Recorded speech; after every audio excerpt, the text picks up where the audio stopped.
लो भाई बब्बन, बन गई तस्वीर। जरा देखकर बताओ कैसी बनी है। अरे भाई मोहन, मेरी सलाह मानो तो तुम रहने ही दो। एक पेंटर बनना तुम्हारे बस की बात नहीं है। हाँ, तुमने सही कहा। मुझे भी कुछ ऐसा लगता है। खैर, आज शाम की गाड़ी से मैं शहर वापस जा रहा हूँ। कुछ जरूरी काम आ गया है। शहर से वापस आने के बाद तुमसे मिलता हूँ। मोहन अपने घर के दरवाजे पर ताला लगा देता है और वहां से चला जाता है। फिर उसी रात अचानक तेज हवाएं चलने लगती हैं। चारों तरफ डरावना माहौल बन जाता है। तभी मोहन की बनाई हुई पेंटिंग की वो औरत एक खतरनाक चुड़ैल में बदल जाती है और पेंटिंग से बाहर आ जाती है।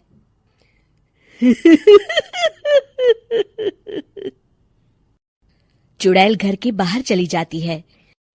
वहीं दूसरी तरफ दो चोर लाला सुखीराम के घर से चोरी करके भाग रहे होते हैं। दोनों भागते भागते गांव के चौराहे के पास पहुंच जाते हैं। तभी अचानक वो चुड़ैल उन दोनों के सामने आ जाती है।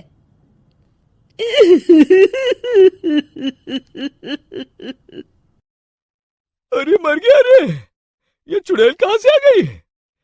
अरे मैंने तो तुझसे पहले ही कहा था कि आज अमावस्या की रात है। आज हमें चोरी नहीं करनी चाहिए। हाँ भाई बिल्ला, तुमने बिल्कुल सही कहा। जरा इसके दांत तो देखो, कितने बड़े हैं। चुड़ैल उन दोनों की तरफ बढ़ती है।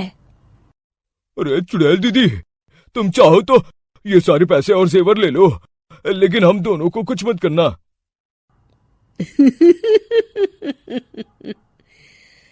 पैसे और जेवर के लालच में तुम इंसान बिकते हो, हम चुड़ैल नहीं।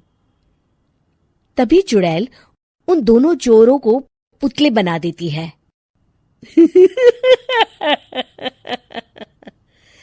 मैं किसी को नहीं छोड़ूंगी। अब कोई मुझसे नहीं बच सकता।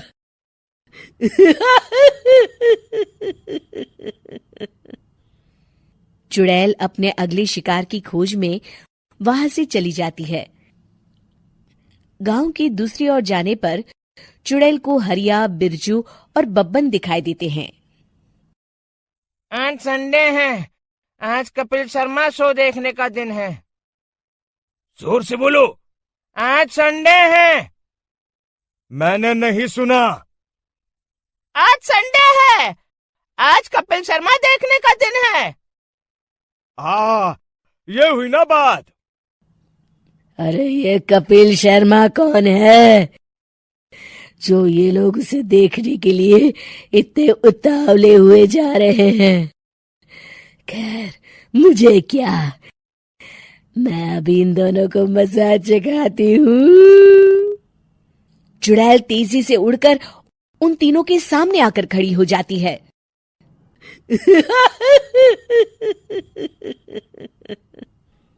कपिल शर्मा शो बाद में देखना, पहले मुझे देख लो। बब्बन चुड़ैल को देखते ही पहचान जाता है। अरे ये तो तस्वीर वाली औरत के जैसी दिख रही है। मुझे अभी नहीं मरना है। अरे भागो रे। तीनों वहां से भाग खड़े होते हैं। बब्बन तो किसी तरह अपनी जान बचाकर वहां से भाग जाता है, लेकिन हरिया और बिरजू को चुड़ैल पकड़ लेती है और उन्हें पुतला बना देती है। फिर चुड़ैल बब्बन को पकड़ने के लिए उसका पीछा करती है, लेकिन बब्बन उसे कहीं नहीं दिखाई देता। अरे वो मोटा तो बड़ा तेज भागता है, शायद उस तरफ गया होगा। बब्बन एक दीवार के पीछे छुपकर बैठ जाता है और चुड़ैल उसके सामने से आगे निकल जाती है।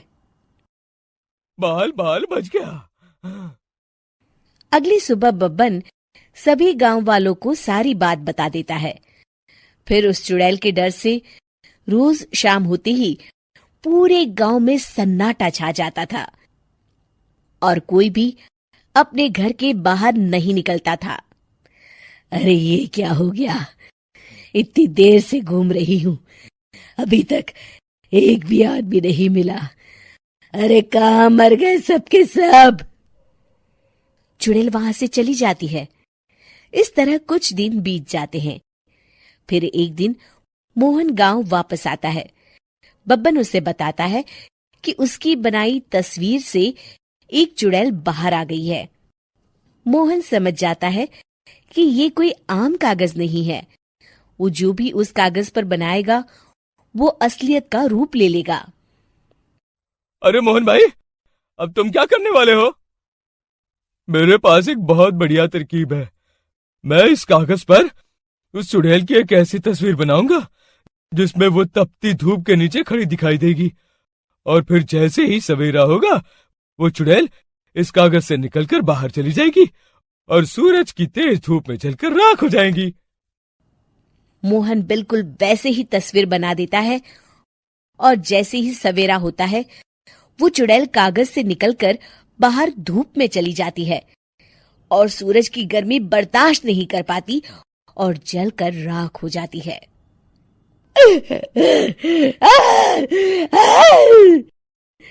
ये मुझे क्या हो रहा है? मैं सूरज की रोशनी बर्दाश्त नहीं कर सकती। मेरा पूरा शरीर जल रहा है। और इस तरह चुड़ैल के जलते ही पुतले बने सभी लोग पहले की तरह इंसान बन जाते हैं।